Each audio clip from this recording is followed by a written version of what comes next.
the list of companies that have gotten hacked just continues to grow more and more and more. T-Mobile was one of the highest profile ones as of late. But I mean, if you've gone to a Wawa, if you're a JP Morgan Chase customer at one point, you were probably hacked. I mean, can we just assume at this point that everyone in America has been hacked at least at some point over the past few years?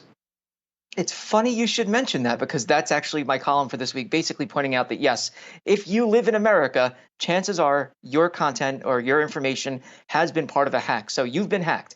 There's nothing you can do about it at this point. Just move on and accept it. There's some things that you can do to protect yourself, though, if you have been hacked already, which, again, you likely have been. Some experts that I spoke to said specifically that you could put a freeze on your credit accounts. Now, this would be limit the ability for criminals to open up new credit cards in your name, take out loans in your name, and those could negatively impact your credit score.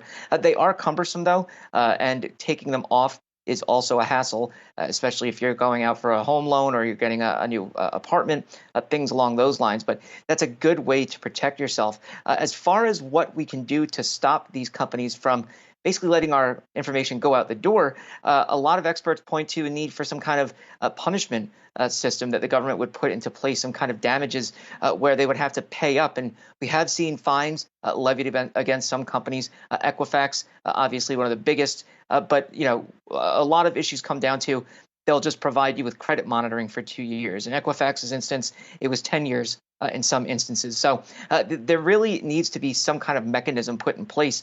Congress is working on something, but hey, that's probably never going to happen because what does Congress do? And states are working on things, but it's really a patchwork. So I don't know that we'll get anything specific on the national scale, but really what it comes down to is if you want to protect yourself, your best bet is to do that credit freeze and continually monitor your credit.